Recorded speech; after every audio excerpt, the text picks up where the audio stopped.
So let's go 2020. Let's see which one of the teams is gonna go straight away and take this one away. So we've seen a lot of different strategies here. So what's like the main thing? The main strategy is like what Inting Tank is doing right now, skipping the Minions of Soul. As you can see here, that what's called Minions is doing a little bit of a high key strat, getting the Minions off, and then doing a big pull with 4 reanimated Guardians. In my opinion, I think this is a very, very slow strat. It's not something that I would consider fast, but because you can get the reanimated Guardians to die pretty much free, get free count from them, get 2 on the first boss, get your Resto Druid, go back and get them, and get 2 like in the King's Room. Yeah. I think that is way more efficient way to get these out of the way, because here, let me see. Did they commit Bloodlust? I can't really see in this guy's UI. I have no clue if they use Bloodlust in this, but just you throw out so many cooldowns, so much damage on something that you can get for free, right? And here we have on the other side, we see a pretty big pull. Not the whole room, like we did in the MDI, but this is the normal pull that most teams also did in the MDI, is that they do 2 pulls in the room. They have the Emissary of the Tides rooted outside. Very, very common strat, but I think that Inting Tanks come up with a way, way better strategy here from the beginning, whereas the Minions are doing more of a high key strategy. So it's gonna be exciting to see. Right, they Emissary of the Tides. It actually gets a little bit too close, but it doesn't really matter. The casters are already dead, so it's not really an issue. Most of the time, like right now, because there's no casters, you don't really need any. Oh, the Witch Doctor is dead now. Now you can get the Emissary in, which is the common strat. You kill off the casters, get the Emissary of the Tides in. You don't need to interrupt anything, because the Witch Doctor does have a very, very dangerous cast called Shadow Bolt Volley, and if you cannot interrupt that, it's pretty much guaranteed that your group will wipe. You can see here Minions as well, also doing a double pull. Oh yeah, close your bags. Yeah, he's like his back's open. But yeah, it's so focused right now, right? So we're seeing double Resto Druid here. Did you expect anything else? I mean, Resto Druid, like we said, we're playing on retail, right? And most players that are doing high keys in general have been playing Resto Druid throughout the whole season. Yeah. So I think they're just sticking with that. Even if you can make Mistweaver work really, really well, depending on the dungeon, because spitting up the Crane is just such a crazy strong cooldown. You do a massive pull and it can just carry you doing 200k HPS while doing a lot of damage at the same time. But I'm not surprised at all. I expected Resto Druid throughout the whole tournament. Yeah. So last night there was a fight going on with a disc freeze, so it didn't go too well. It seems like the Resto Druid has the upper hand here. So right now, are we standing even, or what's your thoughts? I think it is really, really close right now, because and we have the Resto Druid die here, Zerg dying, and they do not have a combo res. Actually, that's not true. They are allowed to use the engineering res. As you can see here, the Demon Hunter flying over to rescue his mate.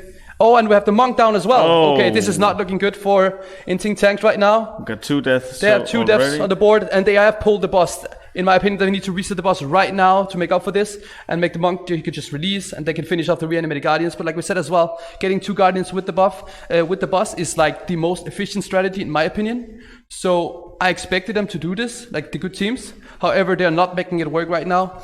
One mistake that I saw, like from the Resto Druid going to get them, he was waiting at the stairway, which is not a very, very good strategy. You want to pull them, and you want to go to the starting position of the boss, so that the reanimated Guardians do not cast their frontal until they get close, making it very, very easy to dodge. Yeah, and we are actually seeing as well, Mikkels Minions just pulled the boss as well. They're still trying to survive here, the other team. Yeah, but, it's really not looking good for Inting Tank. But right now Mikkels Minion is ahead, even though they didn't use the skip at the beginning. So yeah, they're definitely ahead. They have more count. They are on the boss. There's nothing really going on. They're just single targeting the boss down. Like you said as well, they went with a little bit more high key strat. Nice and safe, getting those animated Guardians out of the way, so you don't have to deal with anything while on the boss.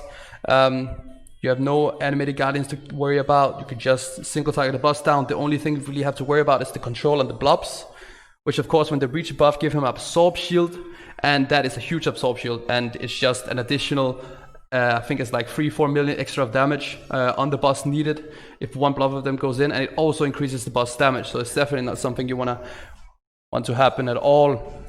Yeah, and I'm actually really surprised that that Inting Tank is still going. Yeah, exactly. They are still going. They're continuing. They are probably, it looks pretty safe at this moment. There's blobs all over the place. You can see as he's measuring them, but it's not really looking very, very clean at the moment. But I do believe that once the animated guardians are out of the way, it will be a little bit safer. But you can see animated gold coming from both sides. This is going to be a little bit hard. We need to maneuver them good, need some good control.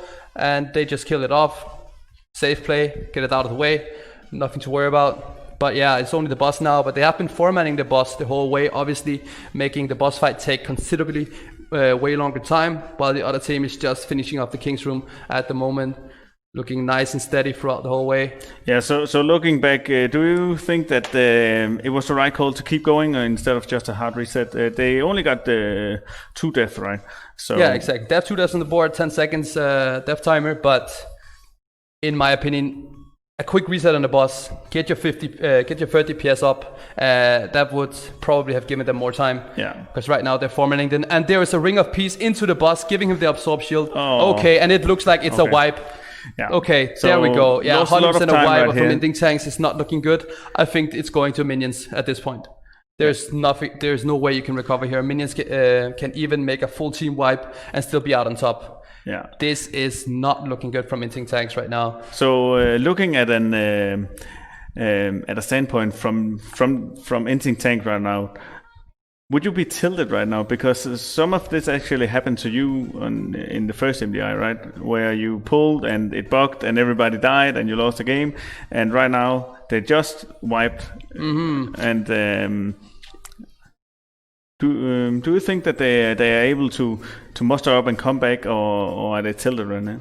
Well, tilting does not help at all. No. I can say it from a team's perspective. Tilting, calling someone out for making a mistake, is not going to help you win the game at all. We make mistakes, of course. No one's perfect, but when we do so, we just make the best of it. We recover as best as we can, and we just continue and just focus on the game. We even had that during BlizzCon. I mean, we did not play clean. We didn't have 0 deaths on the board the whole way through, but we still managed to win every map from the loser bracket. So even with mistakes, we managed to pull out on top. So just make the best of it, continue. That's the only thing they can do right now, but it is not looking good for them right now, that's for sure. While the minions are just sliding through nice and smooth. Yeah, so the most difficult pack here in King's Rest, what is your opinion on what pack that would be? In King's Rest? Yeah. On the bridges, there is a lot of deadly mobs, for sure. The Berserkers especially. The Witch Doctors, really, really high tank damage if they're not controlled. And it's just a bunch of randomness, right? You have, on those pulls, you have Raptors jumping, which does a crazy amount of damage from a frontal cleave. You have the Frost Shock from the Witch Doctor, which hits a random target, does a lot of damage, especially in 45 weeks. And on top of that, you have the Berserker, which makes a massive bleed on the tank, and it also stacks. And if you have more than 1 Berserker in the pull, it can do a lot of damage. You can, however, soak it from a DPS player. If the tank is not in range, it does hit the closest target. So you can soak it with an evasion from the rogue. You can soak it with repose from the outlaw rogue, and also if you have a demon hunter, you can just go in and blade dance it, or pop blur and hope for the best. But that, I would say, definitely the bridge packs are the most dangerous mobs in this dungeon, for sure. But gladly enough, it's not like the worst FXs this week, so it's manageable. Yeah, for sure. This is one of the easiest weeks there is in World of Warcraft. So guys, push this week. Yeah, so we are just watching Inting Tank finally killing off the first boss, and we are watching Mikkels Minions getting closer to the second one. Mm-hmm. I think like the first couple of packs that we are watching Inting Tank go into now, if they're not controlled right, they can like be really, really devastating. We are also seeing the rogue like almost dying here. Yeah, like this first pull, like as you can see in the King Room. Of course, there's the Bladestorm, as you can see. It drops both the Windwalker and the Demon Hunter down to 50% HP from 1 tick, so you gotta be aware of that. The Queen, of course, she does the Shadow Bolts, which you just kick on cooldown. Of course, you just have a shot caller normally that calls out the kicks. Since they have a Demon Hunter in the group, what a common thing is to do is obviously prioritize the Demon Hunter first, because it does gain Fury from interrupting. You can see here the Demon Hunter is backpedaling away from the Bladestorm. Not really something that I would like to see in my group. he would instead, just start a step away from it while also getting DPS output from it. Yeah. So that's like not really min-max, but it's more playing it as safe strategy. As you can see, the other team on Minions here, they just finished the blob room completely. Very nice and good strategy, having all the non-immunity classes go away while they're finishing the blobs. However, they did not manage to pull this out very well. You can see we have a rogue down. He probably mistimed his cloak. And also you have the DK down, probably mistimed his AMS. Not really great play from Minions right here. A little bit messy, but they are still ahead. So I definitely think that they're gonna, this is just about bursting, right? Yeah, bursting control, something you really got to be careful about. You can play this in different ways. You can start AoEing early, so you stagger the bursting instead. That's probably what I would have done, something. But you can see here, they have double rogue, they have one DK, they have one mage, right? You have pretty much AMS, double cloak, and ice block. What I would have done is, of course, stagger, pull all the blobs together, wait AoEing till everything's stacked up, try to get as much even cleave as possible, kill him at the same time while the rest of the druid goes away. Yeah. Right? He doesn't get the bursting stacks, or just have everyone there, get some additional healing if you might mess up on the bursting, and the rest of the druid just double barks himself. And in case that he dies, you have the DK to res him. It's not really a big deal since they have combat reses available, so I don't really agree with the strategy of him going away. I think they should just have had everyone in, do 4 immunities, double bargain the rest of it, and I think they would have been perfectly fine. So yeah, and let's just take a closer look on this boss. So anything deadly about this boss, or is it just you need to die, move on? Well, you have the drain fluids here, which targets a random player. It does a lot of taken damage, and when he finishes his cast, they do have a slow on them as well as a damage reduction. They do less damage unless they get topped.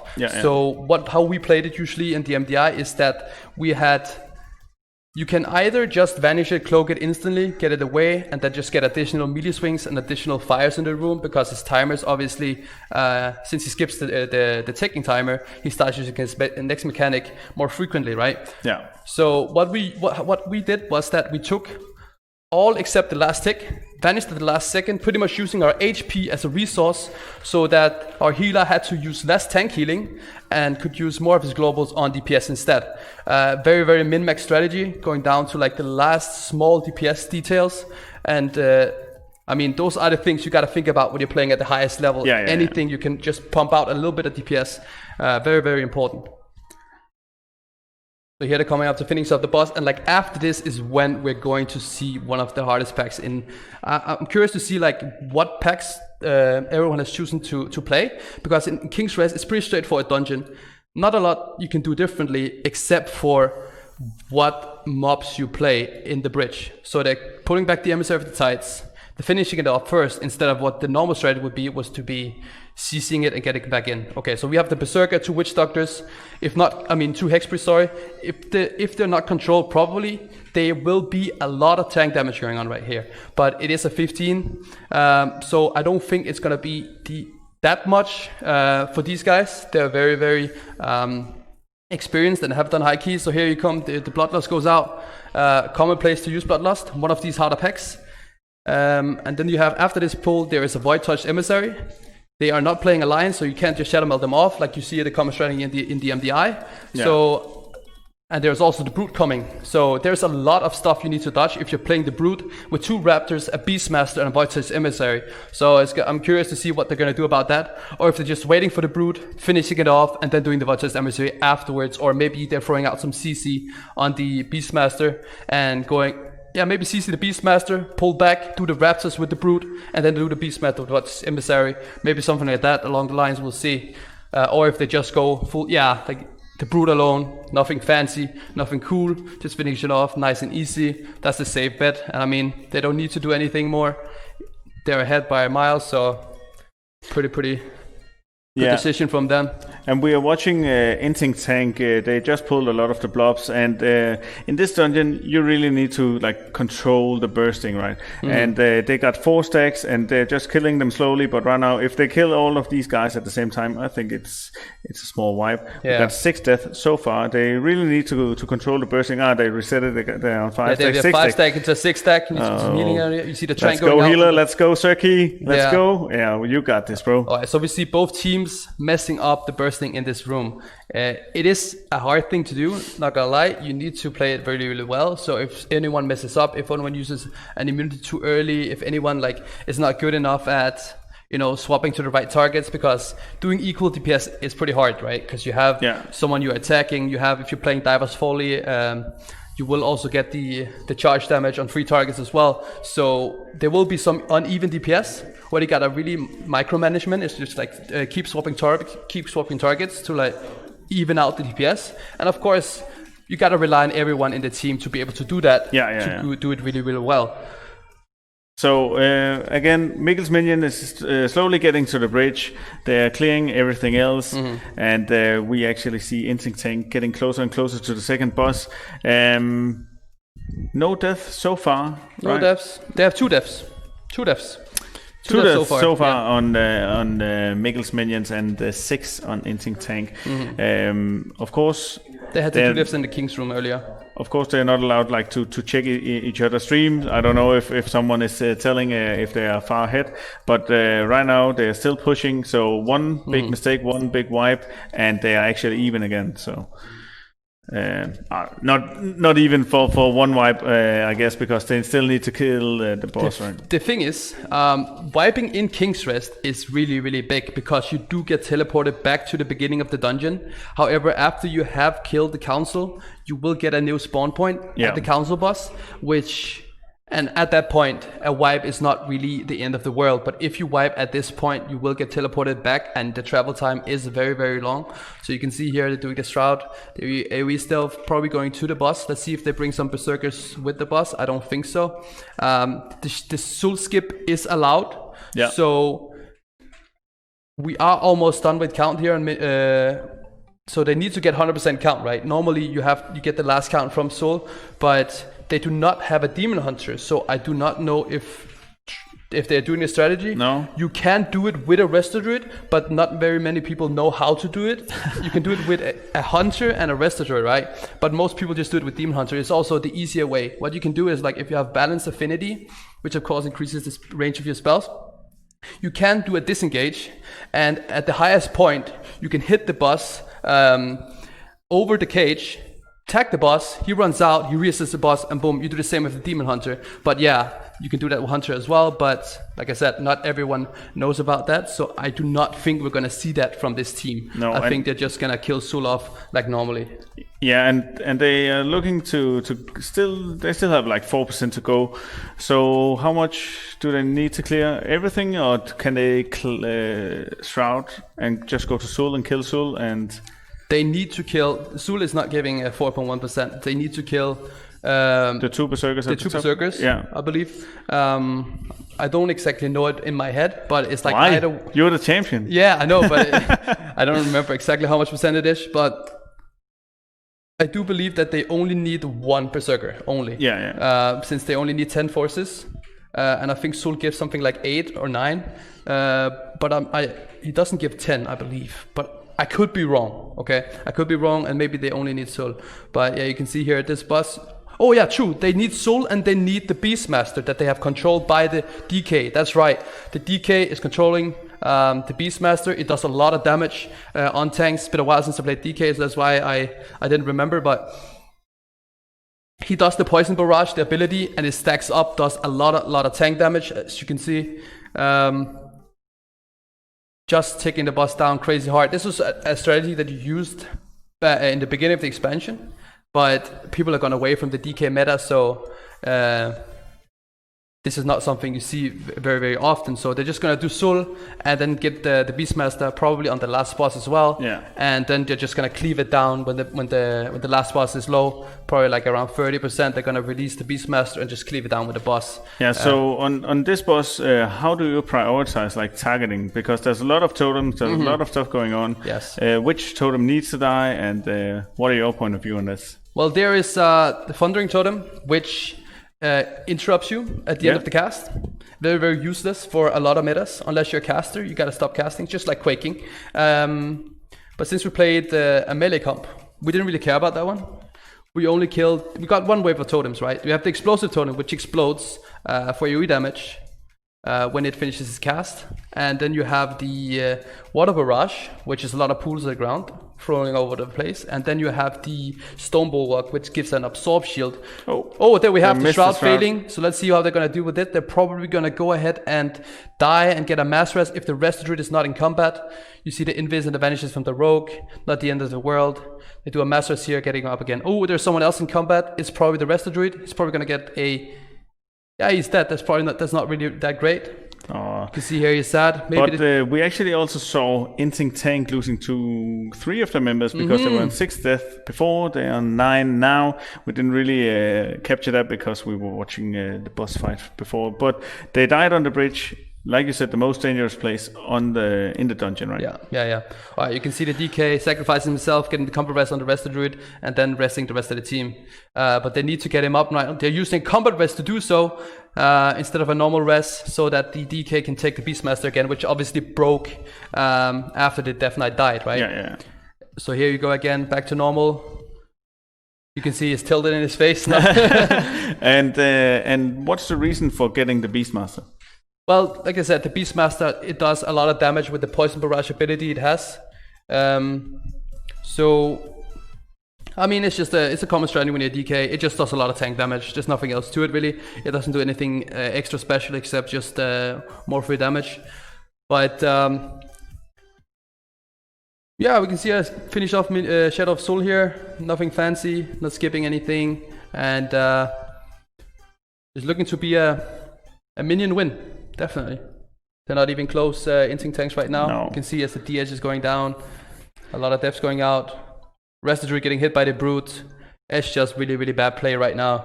Yeah, maybe they tilted too hard at the beginning and they tried to compensate for it, but yeah, it looks like Mikkels Minion is going to take that. Is it possible? Of course it's possible, but do you think these guys are going to wipe on the last boss? There's not a lot of stuff to wipe to on this boss. All right. I mean, unless you really, really play super, super bad. But, of course, there's the Blade Combat, the tank. Doesn't really do too much. You have the jump on a random target. You go out of the group, you go back in. You have Reban, which works like the Raptors in throughout the whole dungeon. They just leap on the target, does some frontal cleave, dodge it, and then when the boss goes on 60%, he does jump on a Raptor, which you need to kill as fast as you can, because it does cast a Fear ability. There you go, you see the boss jumping on the Raptor, and if that ability goes off, it obviously fears the whole group. You can pre-AMS, you can pre-cloak, you can pre-block, whatever you want to do to avoid it. It's not the end of the world, doesn't really do anything crazy dangerous. It's just a mechanic that's annoying to deal with. That's why you usually focus the Raptor down, get it out of the way as quick as you can. See 2 casts going out on a 15. That is what I would consider not the greatest prior DPS on that target. No. On a 15 fortified, I mean, it's not a tyrannical boss. It doesn't really have that great HP, but that is something you gotta kill before the first one, for sure. Not before the second one, sorry. Yeah, and we're looking at the timer right now, so we are at almost 24 minutes right now, and you said before we started the run or the stream that 19 minutes is a good time, so they have had a couple of deaths. They lost a lot of time when the Shroud broke, right? Yeah. They lost. It was not a clean run, right? They have 5 deaths on the board, which is 25 seconds from death timer alone, and then of course they had the wipes and stuff. I mean. So there we got it actually. So there we go, and Minions wins. Minions wins, and you called it at the beginning, yes. Taking the first game here.